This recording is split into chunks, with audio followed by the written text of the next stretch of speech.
Welcome back to the Revolution in Ideology podcast. I'm Jared. I'm Nick. And we are here today to do our film review of Judas and the Black Messiah. We had done, I don't know, at this point, 3, 4, maybe even 5 months ago, maybe even longer than that, a preview based on the trailer. And in that preview, we promised an actual review of the film. And we did not necessarily get around to that until Donte Young, who is joining us today, decided to call us out. So we decided to invite Donte to help us with this review. We've also asked a film expert, Stefan Huddleston, who also teaches about film and history, specifically civil rights history, to come fill in some of the historical and narrative gaps that perhaps the film overlooked. We want their two expert critiques, perhaps more so than myself or Nick's, for today. Anything you want to chime in with, Nick, before we let Donte and Stefan introduce themselves? No, not yet. Okay. Well, Donte, why don't you kick us off? Who are you? What are you about? What's up, everybody? I'm Donte. I'm not an expert in film, but I do enjoy watching films. But civil rights. Yeah, well, okay. Very well. I'm an expert. Well, I wouldn't even call myself an expert in civil rights, but like I would just say I'm a part of the struggle. You know what I mean? Okay. I mean, I don't call myself an expert on anything, so. Yeah, but I am going to school to become Mm-hmm. a sociologist. I go to UCCS, and I write a little bit, and I do like watching like film critiques on YouTube. So I think if I can get my PhD in like YouTube University, I think that would qualify. So, yeah, that's me. Perfect. All right, Stefan? Yeah, so I'm Stefan Huddleston. I am a historian, and in my undergrad, I studied history and film, and then I went on to my graduate studies, and I now teach history and humanities. And as a matter of fact, in relation to this film, I am teaching a course right now, co-teaching a course on the Black and Brown power movements.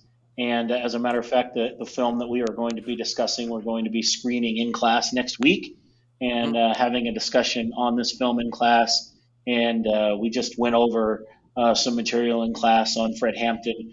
So I do histories of marginalized groups and particularly perceptions of various marginalized groups in film are one of the big areas that I cover in the things that I study and teach. So I want to say, like, yeah, Stefan is the only one here with any actual like film chops. The rest of us are just making stuff up as we go along. But we just like to watch them. Yeah, I mean, I love film, but I don't have any actual training in film critique or anything. I do want to say, like, I love Jared's like history classes and stuff, but like that class kind of sound hype. Like, I would love to take the class. I'm out of classes now. I can't take no more. Like, but I would have loved to take a class like that. I won't get jealous. You can take Stefan's classes. It's been fun so far. All right. Well, I mean, let's kick this thing off. So I think what we can do this time is kind of break down the film parts and then maybe break down the historical, if there were even really any oversights. I think we're all in agreement that this film did probably as well as it's going to do in terms of trying to hit on most of the history. So we'll probably spend more of our time talking about the narrative and what it means within the current zeitgeist, for lack of a better term. So let's start with that. I don't know which one of you wants to go first, but in terms of like narrative, let's even start with the film's production. Why is even making this film a big deal? I mean, I'll dive in. I think that one of the important things, and one of the things that I've been doing a lot of research on recently, and a lot of things that I've been looking into, is that there's this concept in study of media, and it kind of brings together some sociological concepts. It kind of brings together several it's multidisciplinary ideal, and this is the concept of the media exemplar. And the media exemplar is things that we see in media that are given by Hollywood or whoever is making these productions as prime examples of America. And these media exemplars have a great deal of influence on the way Americans perceive the world around them, particularly given that this media exemplar concept and several other studies show that in the absence of information to the contrary, people will take what they see in films and television to be reality.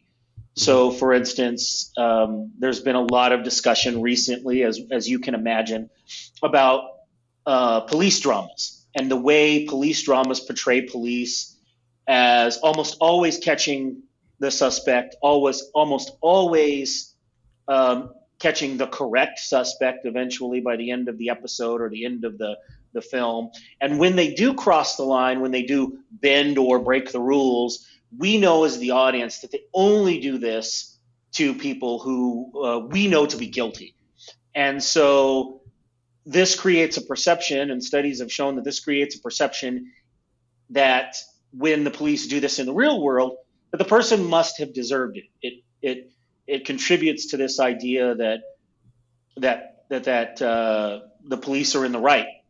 And so there's a particular narrative in America that there's a right way and a wrong way to protest injustice in America.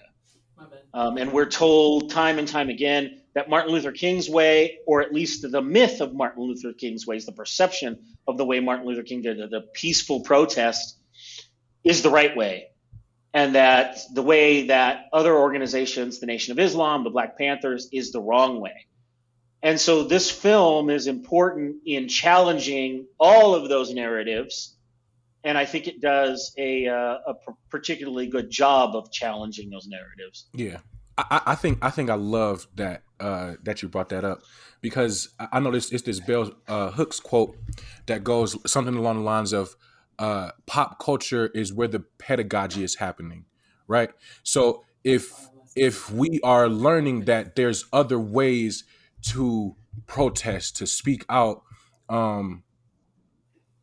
then we can see that, like you said, just the Martin Luther King Jr. way of protesting or anything like that isn't necessarily the right way or the only way we can. We can do stuff other ways, like building up our communities and stuff like that. So I feel like the production of this film, the fact that this film was made, creates this narrative that there's other alternatives besides the one that the state favors, I feel like.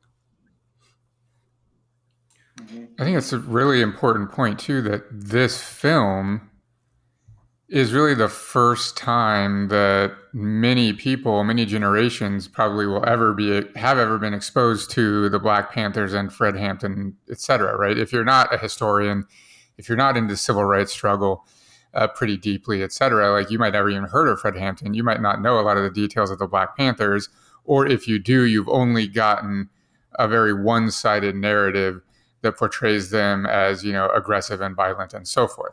When in reality, the narrative is much more complex than that. And we know, like we saw in the film, right, there was breakfast programs and medical clinics and so forth. They were a community first organization, and really only were supposed to be violent as a result of self-defense, right? Mm-hmm. And so this film, I think, does a really, really good job of portraying the Black Panthers in an accurate and fairly well-balanced manner compared to sort of what the other side of the narrative is that we've been getting for so long. So if this film is the first time that someone is exposed to the Black Panthers, I think it's actually a really, really good, sort of first exposure, like a jumping off point for them to learn more if they so desire. And the fact that it was made by a major motion picture studio, I think it's Warner Brothers, produced at least, or distributed. Yes. That's huge, right? Because one of the things that Jared and I talked about in our analysis of the trailer was a really, really significant hesitation. We were sort of wary of how much the studio would force the story to be modified and really shape the narrative of Hampton and the Panthers. But I was super, super surprised when I watched it that hardly at all. It was fairly accurate as far as I'm concerned. Even the historical accuracy was on a level that really, really shocked me.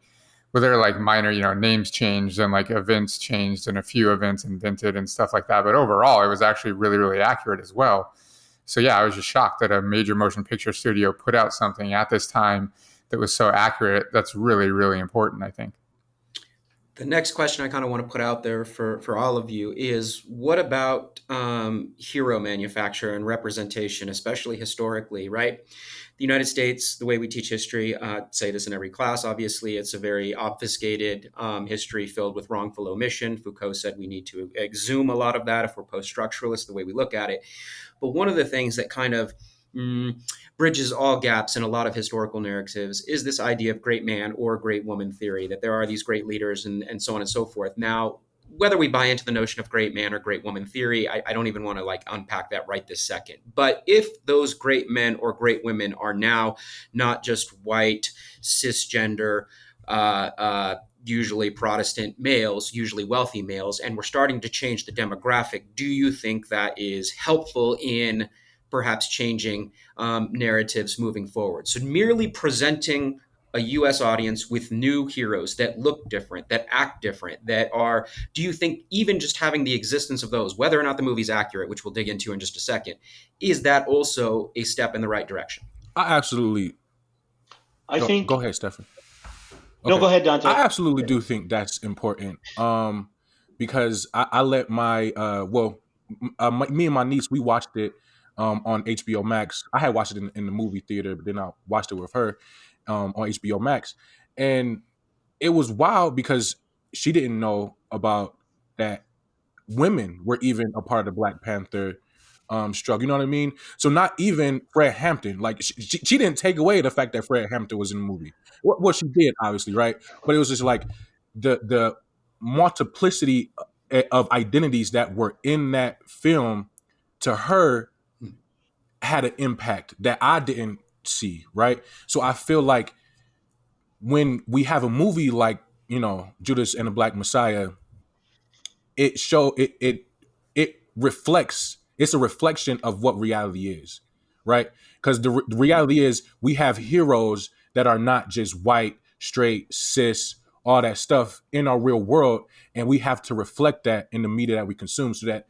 when people, like, even though, like, I feel like movies are just like symbolic, like, gestures of how we can progress in society and stuff like that, I feel like it is showing something that is a part of our reality, that people that look like us are doing the work that we see on film and television and stuff like that. So that's why I think that that is very, really important.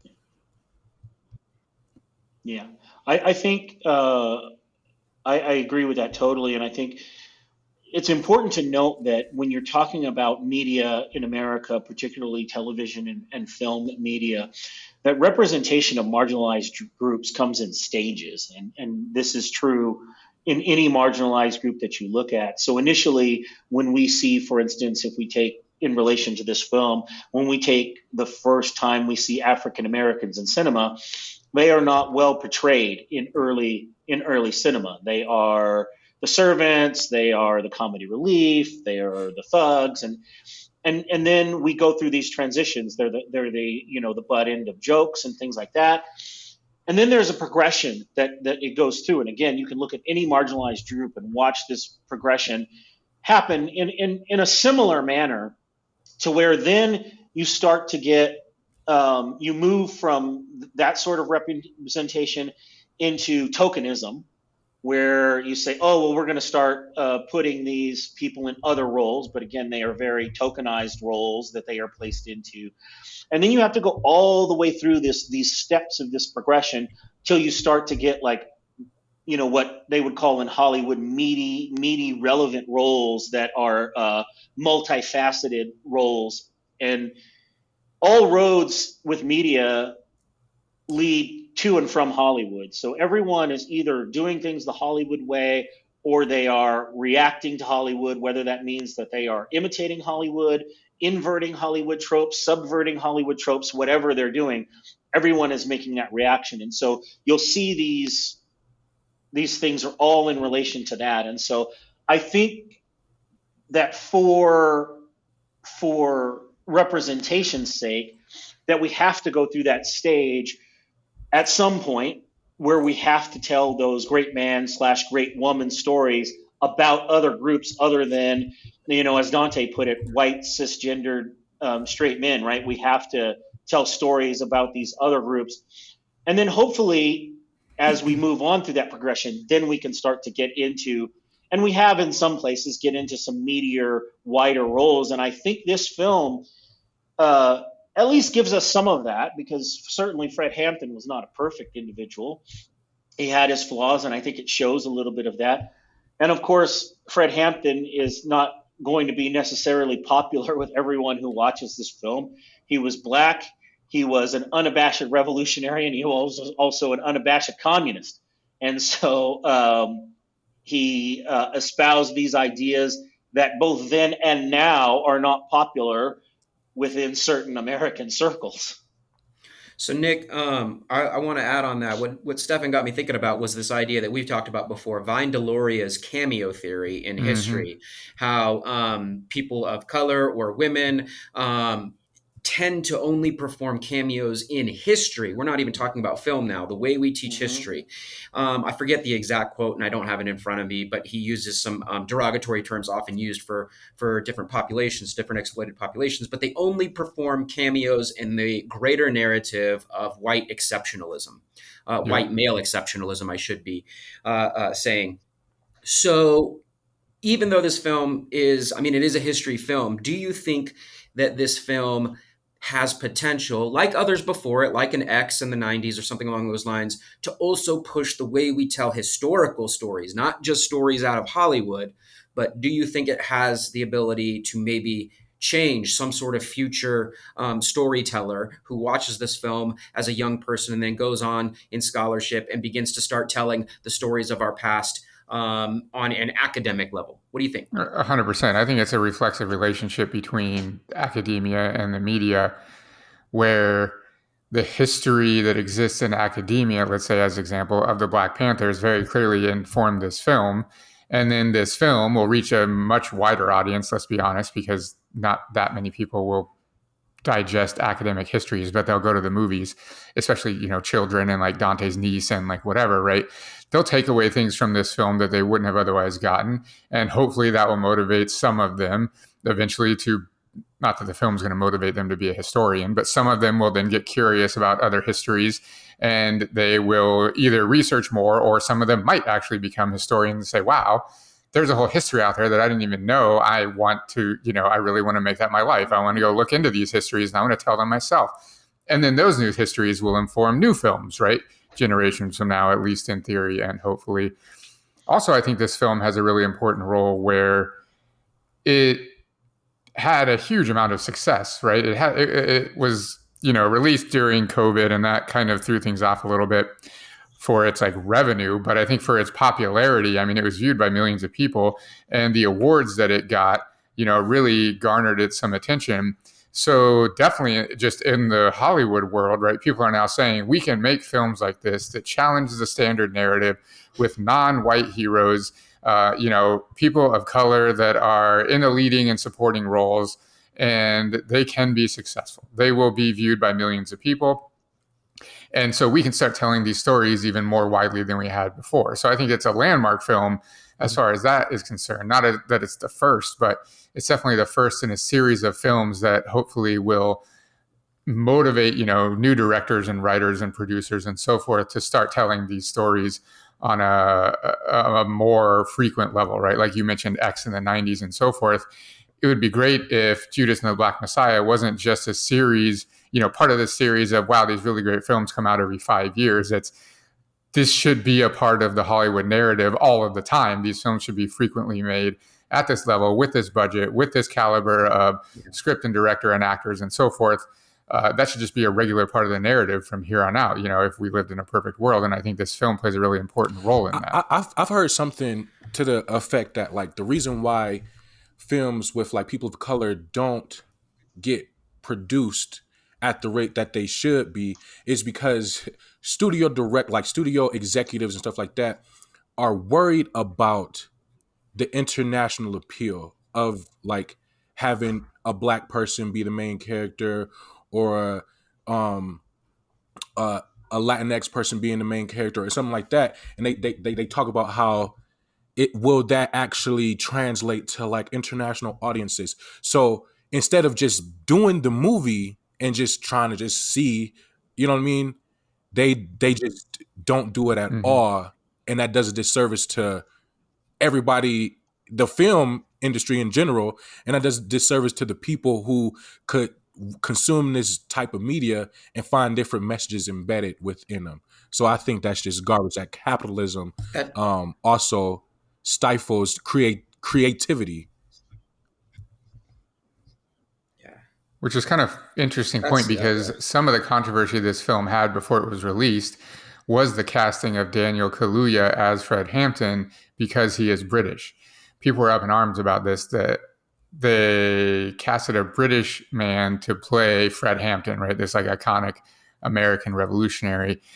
It was basically put to bed when, Kaluuya said, yeah, Fred Hampton Jr. approved my casting. So like, what else is there? You know what I mean? But you do bring up a very good point that um, that kind of casting decision can help sort of to bridge that international divide a little bit, at least in theory, if you're like a Hollywood producer, perhaps. But yeah, interesting point.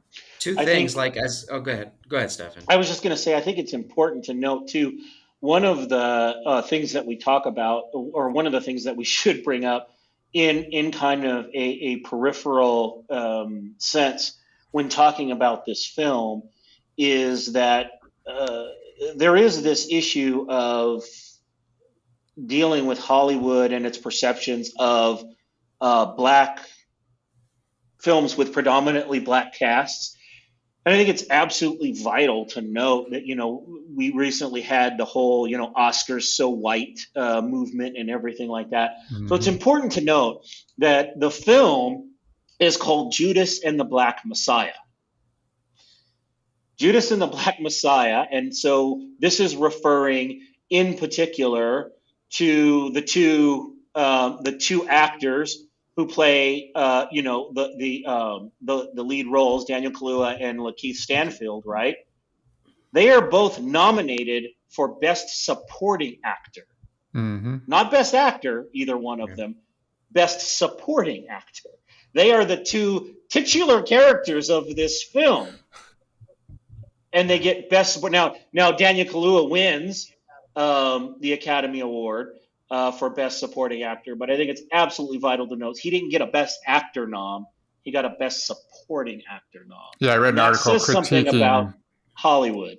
Yeah, I read an article critiquing that decision to submit them both as best supporting, and they were basically like, if they're both supporting actors, then who's the film about? Like, what? You know Right, what I mean? right, Like, right. Yeah, exactly. I think first, the 2 points coming back full circle. The debate regarding the casting choice. I mean, it's as if we're insinuating that people of color did not also experience racism in Great Right, Britain or right. throughout right. Europe is a completely like laughable right thing. But Mm-hmm. but moving past that, I think what Dante brings up is actually kind of interesting when he brought up international appeal and some of the hesitation in casting people of color, whether they be Black, Native American, Latinx, whatever, that are unique to, I guess, the U.S. experience, or we want to assume it's unique to the U.S. experience. And the thing that immediately jumped out when you said that to me is, wow, colonialism is really Yeah. powerful still. Because Mm-hmm. that's the Yeah, colonial mentality. If you're worried about something like Latin American or Asian or even sub-Saharan markets, and you think they would still prefer to see white faces, and maybe they will. Maybe the box office actually shows that they do. But if that's the case, it shows how powerful colonialism really was. If yeah. they're still preferring that, right, based on the ideas of things like divide and conquer and divide and rule and all that stuff that has been socialized into populations on a global level for the better part of 5 centuries, right? So Mm-hmm. I anyway, think you. that's what immediately came to my mind is if you can say to another exploited people in the Middle East or in Southeast Asia or in Latin America, and they would still rather see a Yes. colonial face, That's wild. that's That's powerful wild. about Yeah. I think yeah. you. I think you hit on something very, very vital there. One thing I can certainly speak to in that area, is that while there is not necessarily globally an image leaning toward seeing colonial faces, there is certainly a huge tendency in certain parts of the world, particularly in Asia, Southeast Asia, South Asia, towards lighter skin. And there is a great favoritism given to the English language. For instance, it is almost a status symbol in a lot of films coming out of South Asia, in particular, to have actors and actresses who can flawlessly switch mid-sentence between English Yeah. and either Hindi or Tamil or one of Yeah, the I've seen that in whatever Bollywood language films. the Yeah. film. You see that very frequently in Bollywood films, and it's almost like a status symbol if you can do that in this flawless kind of way. It's kind of a hip status symbol that you can pull that off. And so yes, there is this grand power of colonialism that still lingers in the global film industry. And then I think there's something to be said about what we were just talking about the outcry about the choice for this lead role, that it goes right back to that divide and conquer strategy. Well, you're not the right kind of black, or you're not the right shade of black, or on and on and on, that keeps us mired in these divisions Yeah. that they put upon us, that the colonialism put upon us, rather than looking up at the oppressors and saying, "Hey, that's the problem." And it's almost kind of ironic, because that's the very sort of thing that would have absolutely, I think, driven Fred Hampton crazy. Because here's a man who's going in and uniting with other groups, other oppressed groups, Puerto Ricans. He's going in and uniting with poor white Appalachians who refer to themselves as white trash, with the Young Patriots, and are have on their magazine, they have the Confederate flag. And Fred Hampton says, I don't care about that. We need to set that aside. There are bigger fish to fry here. And so I think that kind of factionalism would have just infuriated Fred Hampton, as an individual. Here's a man who, a year after the Stonewall riots, is penning a letter to women and homosexuals and saying that we are all oppressed. We need to put aside this nonsense and come together. So let's talk about that. Let's shift gears now. We've done kind of a lot of dancing around the film. Let's talk about the film itself. What do you all think about the story and how it was told? Given that everybody on this call knows the life story of Fred Hampton pretty well, inside and out. We all teach it in one way or another. So what do you think about how they did with this film? Again, especially that part that I want to focus on towards the end, the idea of Fred's unique ability to bridge gaps. I think that's kind of how I want to go towards the end of this. Like we could argue that this is also a critique of current movement, but I want to save that later for later. How do you think they did with the story? Well, first off, I think it was incredible, but Okay. my one critique is that I think it downplayed, probably not intentionally because they were just focused on the rest of the story, but downplayed the scope of the FBI, how much they really had it out for the Black Panthers, and specifically eventually Hampton himself as an individual, and the entire, just how widespread and how many resources were spent on the COINTEL program to infiltrate specifically the Black Panthers, jeopardize their legitimacy, and just really, really take them down. We see J. Edgar Hoover, and we see some of like that kind of quote unquote behind the scenes of what this is happening. But I think that it really, like, that to me is like the antagonist in the film is the FBI and them going against the Black Panthers. I know it's supposed to be framed as like Hampton versus O'Neill, the informant, and right. But really, like, when I think back to the history and how I tell it, is the Black Panthers and really any social movement group at the time versus Hoover's FBI. You know what I mean? So that's my only complaint. But other than that, I think they did an incredible job with the story. And, as much as you possibly can to make, this large swath of history with a lot of characters, work in a film, I think they did as best as anyone could expect. Exactly. I think it was a part in the film where Fred Hampton had met with the other group. I forget their name at the moment. Yeah, in the beginning, and beginning. where O'Neill had stole one of the dude's Hmm. car, and he found him out in the meeting. Anyway, he had met them, Yep. and Oh yeah, yeah, they yeah. had pulled a paper out that was like, "Did you write this about us?" And it was like, "No, we don't." Like it was like you jive turkeys and all this stuff. It was like how Yeah, how exactly. insidious like the FBI was in relation to how they tried to dismantle relationships between different groups, and not only relationships between different groups, but within the group itself. So I think I agree that they did downplay that. Well, I don't want to say downplay it, but they didn't highlight it as effectively as they could have highlighted it. Yeah, I mean, I guess the whole film is about the FBI's Yeah. infiltration of the Black Panthers, yeah, but still, you know what I mean? I think, yeah, I think that's vital. I do want to correct myself. I misspoke and I said that it was Hampton who wrote that letter to women and homosexuals. It was Huey P. Newton. I mixed those two up. But Hmm. anyway, the Huey P. Newton shared a lot of Hampton's views about where the Black Panther should be, and that's important. Because there was a schism in the Black Panthers about the direction they should take, and Huey P. Newton was on the side of these, as was Fred Hampton, on the side of these programs like the Breakfast for Children program that crops up all across the nation. And so if you look at the large data dump um, that is under the Freedom of Information Act of these COINTELPRO documents there are thousands of pages of documents from this program that you can find online because of this large Freedom of Information Act request. Um, at least in the sections that haven't been gone over with the government black highlighter, the the program is a huge thorn in the side of the FBI and of people like Ronald Reagan when he's governor of California. They hate this program, and they're doing everything they can to discount this program. They are putting out rumors of violence at these things. They are putting out rumors that the food is tainted or poisoned. They are creating fictional comic books that are espousing violence against police and saying that the Panthers are handing these out to children.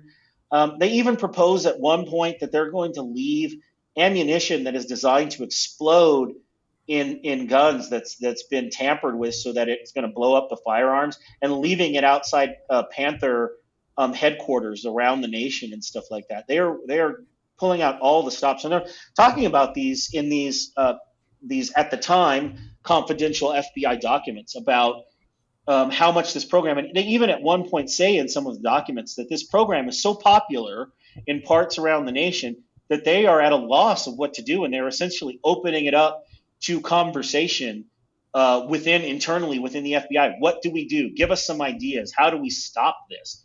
But think about that. They want to stop a program that is feeding hungry children around the nation because it's an embarrassment to them, and because of its being run by the Black Panthers, who, of course, they have labeled as an extremist black nationalist hate group. And so they are absolutely infuriated. And I think it's important to note that in the context of this film of just how far the FBI was willing to go. And I think the film shows a little bit of that, but I highly encourage anyone who's interested to look at the Freedom of Information documents of the COINTELPRO program, because it just really goes into some frightening depths of the lengths that the government was willing to go through, willing to go to stop this program and eliminate. And then it's important to note, and we talked about this actually in the class that I'm doing on Black and Brown Power right now yesterday, about the word neutralize. So the FBI uses this word neutralize. And neutralize is something that happens when you look at oppressed populations around the world, whether you're talking about apartheid South Africa, whether you're talking about here in America, whether you're talking anywhere in the world. One of the things that you'll see is that there's two extremes that happen. Sometimes you will see laws and language that are so specific that it's almost comical in trying to address a particular issue that they've identified. And then the opposite issue of that, and that's the case in this word neutralize, is that they use extremely vague language so that they can apply it to any situation. What does neutralize mean? Does neutralize mean eliminate them? Does neutralize mean tear down their buildings or burn down their buildings? Does neutralize mean kill them? Well, yes, all of the above. It's this wonderfully vague word that allows them the latitude to do whatever it takes to eliminate what they see as a threat.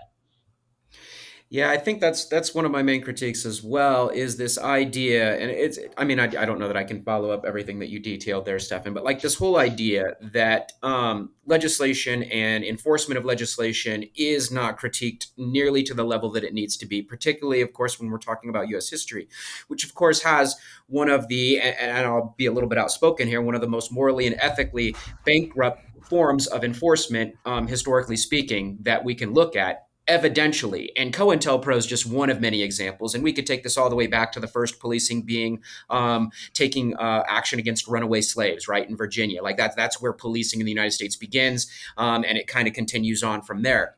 And it does not do nearly a good enough job because the filmmakers stop just short of telling the whole story here.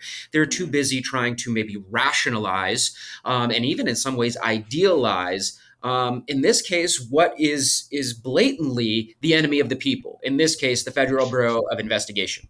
And that goes beyond a shadow of doubt. There's a great documentary about this called 1971. It's not about people of color. It's about actually just 5 individuals that broke into Pennsylvania. I want to say somewhere in Pennsylvania. Yep. One of the FBI. I think they're the ones that actually blow the lid off COINTELPRO. But Yes. COINTELPRO was an attack on Black power. It was an attack on Brown power. It was an attack on Red power. It was an attack on women. It was an attack on the LGBTQ plus community. And we have this all documented. And the fact that then we go back to your earlier comment, which surrounded the notion of propaganda. That propaganda exists to offset the actual reality of what takes place in policing, especially here. Laws are, and this goes back to even our ancient origins as humans, always put together from the top down, not to preserve the safety and welfare of every individual, but the safety and welfare of those at the top, those that have exploited their way to the top of the proverbial pyramid. And that's where all law comes from and always will. I think it's important. What you say there, Jared, is that to note that at the same time, this program also is, as the FBI does multiple times, is also going after the KKK, but is simultaneously in bed with the KKK at times. They are actually like breaking up KKK operations, but at the same time, they are leveraging KKK tactics, KKK informants, and things like that. The FBI has this long tradition of getting in bed with the criminal element. Hoover, of course, famously claims that the mafia doesn't exist. At the same time, the FBI is in bed with the mafia to defend American docks during World War II. So it's nothing new for the FBI. But I will say, in relation to this film, and one thing I want to point out just from the film aspect and the accuracy of the story, quote unquote, is that film is kind of an interesting medium. It's predominantly a visual medium. And so when we talk about like the accuracy of things in Hollywood, when it comes to historical treatments, we have to remember that ultimately the goal here is that they're trying to tell a story. And so the directors and the writers and the filmmakers are going to make choices in films that are going to deviate from the story.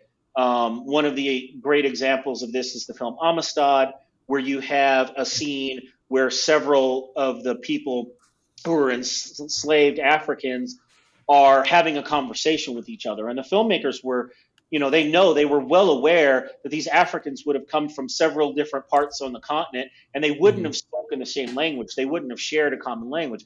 However, to convey the drama of the situation they were in, they needed to have these characters have a dialogue. And so they have them, of course, all speaking to each other as if they shared a common language to get that impact. And something similar happens in this film. At the beginning of the film, J. Edgar Hoover is giving a briefing to a bunch of FBI agents. And he's giving this briefing to them about the operations that they are going to be engaged in. Now, we know that the things that that he says in this scene, that the character says in this scene, are things that are pulled directly from these documents, from the COINTELPRO documents. So none of the information that he's giving out is untrue as far as the way they're going to do these things, what they're going to do. The wording may be changed a little bit, but the actual like thrust of what they're doing is all accurate. But of course, this meeting never happened. But that's the difference in a film between they're showing it in a visual way. Otherwise, what are they going to do? They're just going to scroll a bunch of documents across the screen. That's not going to work. I got a quick question though. For I a got a big quick film question for you, production. Stefan.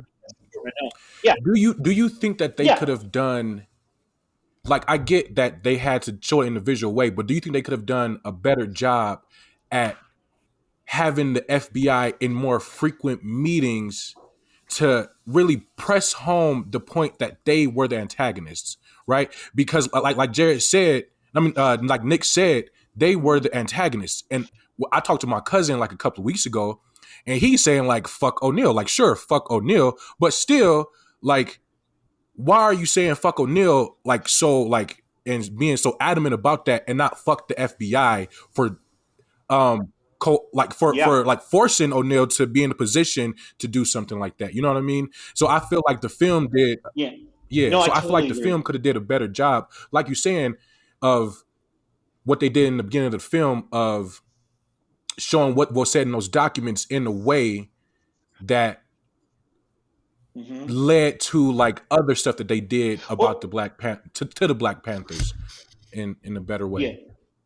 Well, and I think I totally agree with that, and I think that the film definitely could have done a better job. And I think the film, it shows it a little bit, but certainly not enough, that what the FBI was doing and what the FBI does throughout this program, not just with O'Neill, but with several other people. And this is a tactic that has been adopted by local and municipal police departments nationwide today, is that they are leveraging people to become agent provocateurs, to become infiltrators, to become other things, with the threat of, and again, they show this a little bit in the film, but they offer the threat of either long jail sentences or other things such as exposure and things like that are, likely to get these individuals either sent to jail for a very long time or killed. And they are putting them in essentially a no-win scenario and leveraging everything they can to leave a person no choice but to work for the FBI. And then, of course, the FBI rationalized it as, oh, well, we paid them. We paid them some money to do this. But that's not the incentive. The incentive is you do this or you're going to spend the rest of your life in jail. We're going to throw you under the jail and throw away the jail sort of thing. And I certainly think the film could have gone to much greater lengths to absolutely illustrate that and illustrate the absolute lengths of dirty deeds that the FBI, and not just the FBI, but the local, as we see in the actual assassination of Fred Hampton, the lengths that the police were to go to. We now have, in the early years we didn't have, but now years later and shortly thereafter even, we have all these documents of the map that they had of where Fred Hampton was going to be, and we have all of the other documentation of what they were doing. And then there's the fact that there's one shot fired that we know of from a Black Panther, and this shot is a vertical shot after this person had been shot and was down on the ground, and their round goes up into the air, and these Chicago PD officers who were involved in this raid, they fired 90 rounds, and the majority of them are targeted on the spot where, based on the map that they had received, they knew Fred Hampton was. And then we now also know that those don't kill him. He is killed by 2 shots straight down into the head. He was literally assassinated. And I think it's important to note the arrogance of these officers, not only the FBI, who are trading these documents, the quote unquote confidential documents, the absolute surety that they were in the right, that they're sharing these documents, but the arrogance of the police officers who knew that they weren't going to be prosecuted, and they never were, because they walk away from this and leave the building. So in the days after Fred Hampton is killed, thousands of people go through this apartment and take pictures and photographs. So there's amazing documentation of the location of this event, because they didn't even list it as a crime scene, which is a tactic that we see time and time again when they do things wrong. This happens when there's like bombings up in Denver, here doing some of the protest movements and stuff like that. The police don't label these as crime scenes because then there's no official investigation. There's no paper trail. So, were you going to say something, Nick? Yeah, I was just going to say, like Stefan said, we have so much information that's come out of COINTELPRO, Freedom of Information Act information that's come out. But the one thing I always find interesting related to this story is people have applied for William O'Neill's FBI file, and the FBI has come back. It's on Muckrock. You can find the submission, and this back and forth over the past few years. The FBI has basically said, yes, like this request has been approved. It might take us some time to process this paperwork. And they've been dragging their feet for, I think it's 4 years at this point, that they absolutely will not release this. Because, and, we all can suspect why, because there's a lot of information in there that is going to paint both the FBI and the local law enforcement in a really, really, really bad light. And to be clear, O'Neill's been dead since 1990. Exactly. Yep. I mean, that's no surprise. I mean, even Right. more famed figures of Dr. King and Malcolm X, both their files are still sealed to this day. People don't realize that, but they're still sealed, right? The FBI has still sealed those files regarding their assassinations. Anyway, moving forward, it seems pretty clear that across the panel here, we're in agreement. The major critique is that all layers of enforcement are not deconstructed and, to be blunt, vilified the way they should be. I will say where I want to give a lot of credit is the final scene of the assassination. While I was watching the film, the whole time I was like, oh my God, this is so good thus far. And like, we all know that scene's coming, right? So I'm like, I wonder how that's going to go down. And they did it, like, in my opinion, perfectly. Like, there was no compromising there. I think that they depicted that like as real as they could have. Well, that's the transition I was going with. So we just spent 10, 15 minutes talking about what the film did wrong. Now let's talk about like what the film did right. Open floor. Well, that's one. That scene was really, really good. And it's like I give this lecture in class on the Black Panthers in our Resistance and Revolutions class. And people like literally come to me and like, there is no way like that could be real. Cause I depict like, what the documents say. And like Stefan said, we can look at pictures of the scene the next day. Like literally they didn't lock down the scene like idiots. And so you can find pictures of like the next morning, the public is just lined up down the street waiting their turn to walk through the scene. Right. So there's like news crews there. And like, so we have video and pictures and like, it's all there. And so people in class will be like, there's no way that really happened. They'll come back the next day and be like, oh my God, I Googled and that is really what happened. And I'm like, yeah, like I'm not making this up. Like this is real life. You know what I mean? Yeah. Like that happened. I think the film does, at the end, it gives us a little bit of a title card, and it talks about the fate of William O'Neill and how it shows like a little clip, kind of at the opening, at the end of the film, of his interview that comes out on Eyes with the Prize 2. And then it talks about the night that premiered, he walks into traffic and commits suicide. And then I think there's an important thing that's mentioned at the end of the film, that when Fred Hampton is killed, he's 21 years old. So think about that in the context of, again, the narrative that we are fed in America, that Martin Luther King's way is the correct way to do protest. If you're black or brown, of course, if you're white, you can go throw, expensive tea that was shipped from halfway around the world in the water, extremely expensive tea, or attack the Capitol, or attack the Capitol, and you're fine. You're good. You're good. You can tar and feather people. You can do all these other things, and that's okay. But if you're black or brown, you need to do it. Why can't you be more like Martin Luther King? And Martin Luther King is presented, and I mean, he's every academic institution in the nation deconstructs his letter from Birmingham jail, because it's probably one of the best examples of rhetoric that we have. Um, he's an amazingly intelligent man. He knows how to leverage rhetorical devices to get his points across. He's a very mature individual, and he presents himself that way. Fred Hampton, by contrast, is a young man and a very charismatic speaker. If you watch Fred Hampton's speeches, and you watch the way he does these things, and this is another thing I think the film does well. It shows Fred Hampton out in front of these crowds, gathering these people together and chanting, "I am a revolutionary." And I think Mm-hmm. it just nails that aspect of Fred Hampton. He's a very charismatic, powerful character. But when they kill him, he is 21 years old.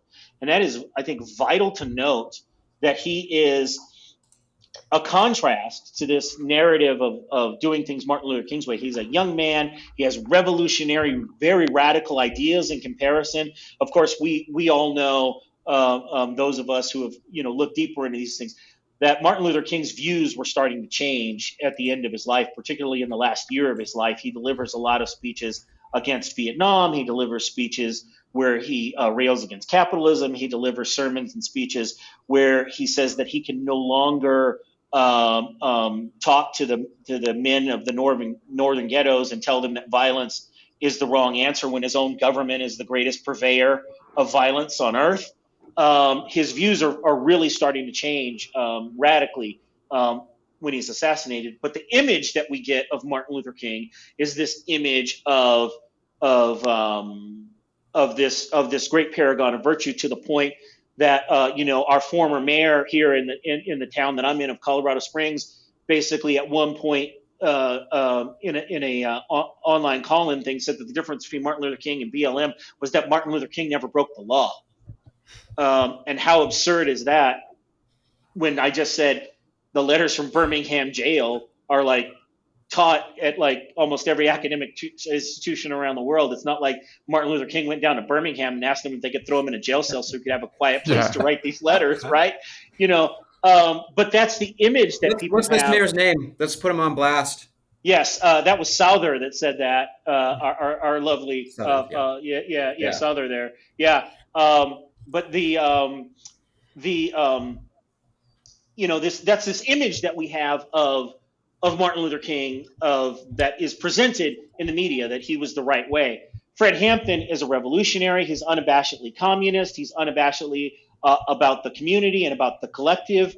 He is radical, vocal, and outspoken, and he's doing this at an extremely young age. Most of the things that he's doing is he's building his way before his assassination. He's doing it at the ages of 18, 19, 20 years old. And I think that's something that absolutely has to be mentioned. And, the film does mention it there in the end. And I think that comes out in when he's giving this speech. It's his like youth and vigor. And I think the film does that extremely well. And I think that's why the FBI was so terrified of him. Like, if listeners don't know, that's where the title, The Black Messiah, comes from. Hoover, in his memo, says, like, the role of COINTELPRO, by any means necessary, is to prevent the rise of a Black Messiah. And he's specifically referring to Hampton, who is so young and has such a level of success organizing and motivating people at such a young age, that he's terrified of what Hampton is capable of, his skills and his charisma and so forth. So that's where the term "the Black Messiah" comes from. Also, in the same memo, go ahead. Not just African American people, like I said before, he's uniting across racial lines. He's uniting across several lines, and that right there is what puts this concept of the Black Messiah on him and terrifies Hoover and terrifies the FBI, because they have all these tactics and things for handling people who are quote unquote sticking within these racial lines and stuff like that. But going outside that's something that really, really scares them. Which I think the film does a really good job of depicting, is the Rainbow Coalition and Hampton's efforts there. Because that's one of the really, really important things that he does, like you said, is go across racial lines and start putting people together to face a common enemy in ways that hadn't been done before. And I also want to point out the fact that I feel like the film doesn't like explicitly hit on it, but it kind of does. Like, Fred Hampton is very educated, right? And he didn't have to get his education necessarily from these ivory institutions that like I'm a part of, even though I'm critiquing the fact that I'm getting this Mhm. degree, right? But like he didn't have to Mhm. get that degree in order to do what he felt like was right. And I feel like that is also important to let people Mm-hmm. know that you don't have to go to college or anything like that in order to affect change that you want to see. You can just do it in a way, and you can get educated in a way that doesn't require you to go in debt, for one, or doesn't require you to have to do all these other jump through all these hoops. So I feel like Fred Hampton is an example of that for people who might feel like, oh, well, if I didn't go to college, I can't do the things Mhm. that I want to do. You know what I mean? Mm-hmm. I think it's important. That's so important to note that Fred Hampton, one of the reason he kind of gains this title of a Black Messiah, when he's talking to this group, already, of course, African Americans are in this position of having to code switch. African Americans live both in African American society, and we live in the predominant white dominant society, and so we are very used to switching between the speech patterns and the mannerisms of those two different worlds, and you will see very different behavior a lot of times from African Americans, whether they're in an environment that is predominantly black or an environment that's predominantly white or mixed. And so Fred Hampton, though, has this amazing ability to talk to people at their level, quote unquote, if you will.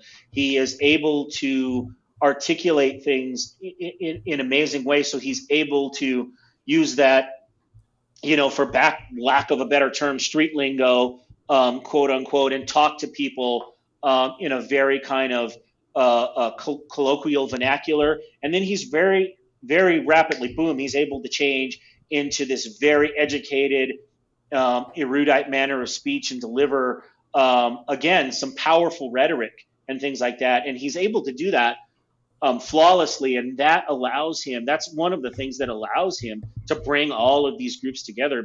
And he's also has a keen insight to identify the commonalities across these racial lines and bring those all together. He's like this highly intelligent individual, and again, terrifying to the FBI. You want to take Fred Hampton, who's black. He's a member of the Black Panther Party, chairman of the Illinois chapter of the Black Panther Party, and he's a communist. You want to put together a combination that is the actual like epitome of white existential dread. That's it. He's black, he's armed, he's intelligent, and he's a communist. Terrifying. Terrifying. Right. Okay, yeah, that's good. So, concluding thought. Our channel, of course, is called Revolution and Ideology. From a social movement perspective, what do each of you think is the most important thing we can glean from, I guess, just the film as well as the actual real life? Although the film does, as we've kind of discussed here, a pretty dang good job of following his real life. What's the most important thing we can glean from Judas and the Black Messiah and the amazing example of Coalition Fred building. Hampton? Coalition building. I feel like that is one of the most important things to do. And I'm gonna leave that there. I'm gonna see what else y'all say. I got one more other thing, but coalition building for sure. I'm going to say the fact that we can tell predominantly black stories, and that those stories do not have to follow the force fed, mythologized, quote unquote, Martin Luther King narrative. Nick? All right. Stefan's still part of mine, so I'll switch it. I would say, because this is sort of like the gist of the lecture when I give it in the context of the social movement class, right? Is the lengths to which the state will go to squash our opposition movement.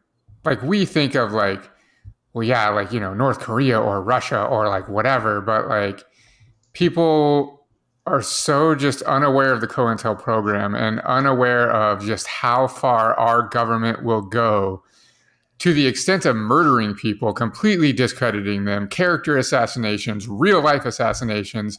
I mean, infiltrating every part of their lives, etc. I think that's a really, really important thing that people need to learn more about and really take seriously if they want to have any kind of success at changing Yeah. the world.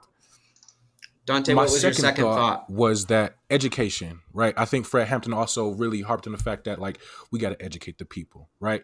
And I feel like that goes into like how we should educate each other as far as like our individual identities, right? Because I feel like why would I be afraid of a white poor person just because they're white when they're going through a similar struggle as I am, right? So I want to educate myself on like my neighbors. I want to also educate myself so I can elevate myself to have the equipment in order to fight against the state because how of insidious they are, right?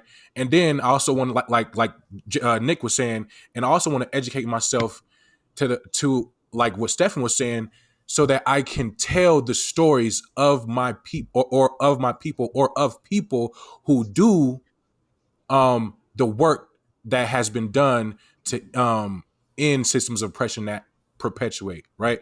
So I feel like education is one of the most important things that I think I took away from this movie being made, from Fred Hampton, and from the Black Panthers in general. I want to say one more point. I know this is supposed to be the conclusion, but Dante just made me think of something else that I think is really important.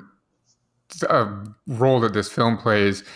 In social movement scholarship, there's a term called continuity theory, and it's this continuity of the story of social change.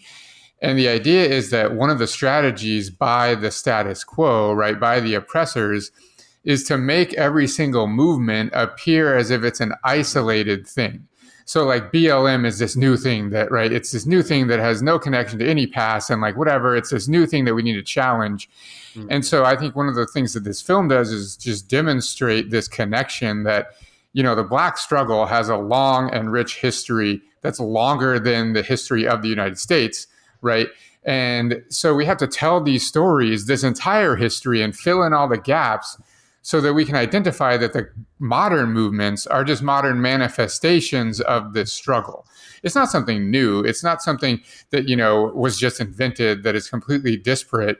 It's part of a long, cohesive narrative that doesn't get told very often. And I think this film does a really good job of telling this portion of the story in a way that doesn't get told very often, so that we can then all do the work to create this continuous narrative of this particular struggle.